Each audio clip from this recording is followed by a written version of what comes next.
अस्सलाम वालेकुम मेरे अजीज़ो, आपका अपना मेज़बान असम जलाल। आप मेरे यूट्यूब चैनल देख रहे हैं तो मेरे अजीज़ो मेरे चैनल को सब्सक्राइब करना मत भूलिए। मेरे पाकिस्तानियों, अब वक्त आ गया है, या तो अपने माथे पर मोहर लगवा लें कि हम एक मुर्दा कौम है। अगर मुर्दा कौम नहीं तो फिर जिंदा होने का हमें सबूत देना होगा। हमारी अदालतें सो रही हैं, सुप्रीम कोर्ट ने भंग पी रखी है।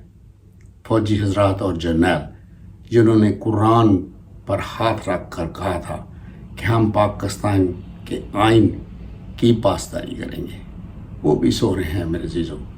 पाकिस्तान के आइन को इलेक्शन ने सबोताज करके रख दिया है, आइन की धज्जियाँ उड़ा कर रख दी हैं। हमें अब जागना होगा, उठना होगा और इनका मुकाबला करना होगा। किधर है इनका आर्टिकल 45-5 और किधर है इनकी केयरटेकर गवर्नमेंट, किधर है इनका केयरटेकर सेटअप और वो कौन कौन से फैसले कर सकता है। इनकी ये खामोशी मेरे अजीज़ों एक बहुत बड़ा सवालिया निशान है। तो मैं जनाब काजी फाइज ईसा साहब से ये कहूँगा कि आपने आते ही ये कहा था कि मैं किसी जजमेंट पर ध्यान नहीं दूंगा, मैं पाकिस्तान के फैसले पाकिस्तान के आइन के मुताबिक करूँगा। अब वक्त आ गया है जनाब काजी फाइज ईसा साहब, इस सारे इलेक्शन कमीशन को आपने फारिग करना है और जितने भी इनके मेंबरान हैं इनको आइन तोड़ने के हवाले से इनको इनके किए की सज़ा आप ज़रूर दें। इनको भी अडयाला जेल में अटक जेल में इनको डालें और इनको भी कैटेगरी सी में रखकर इनको बताएं कि कानून की धज्जियाँ उड़ाने की सज़ा क्या होती है, जिस तरह आपने इमरान खान को अटक जेल में रखा था। जनाब मोहतरम फाइज ईसा साहब, जिन लोगों ने भी आइन को पामाल किया है, असल में इन पर तो आर्टिकल 6 लगता है। अब देखना यह है कि क्या आप में इतनी जरूरत है कि आप इन सब पर आर्टिकल 6 लगाकर इनको इनके के की सज़ा ज़रूर दें। और सारी पाकिस्तानी कौम आपकी तरफ देख रही है, लेकिन शायद आप तो हॉलिडे करना ज़्यादा पसंद करते हैं।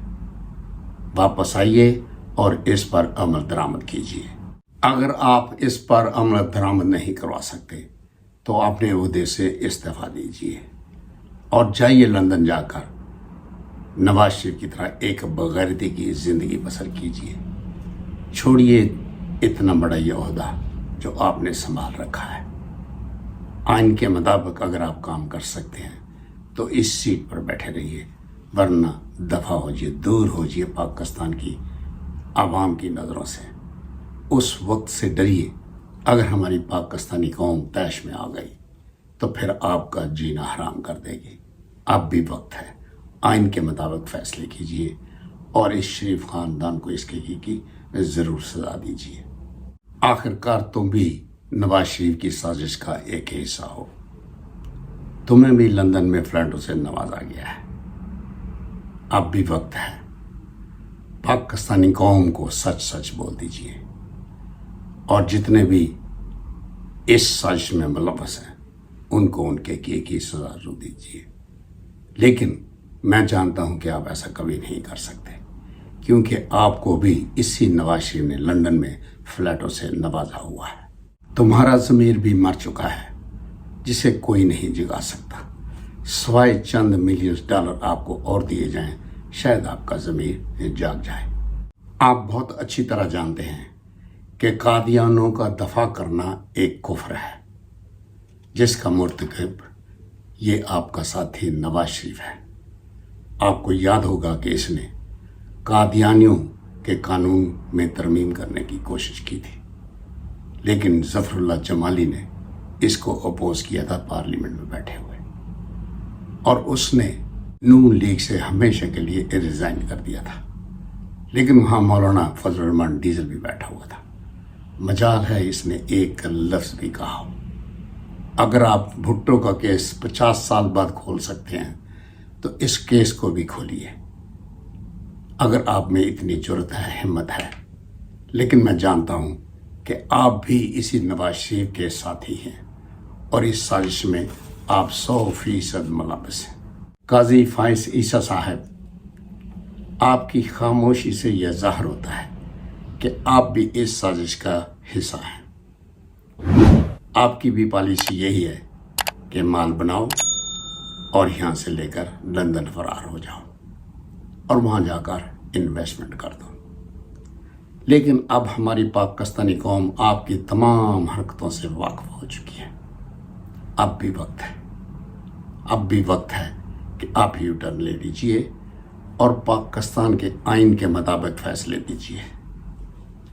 جس کرسی پر آپ بیٹھے ہیں سارے پاکستان کا قانون آپ کی گرفت میں ہے.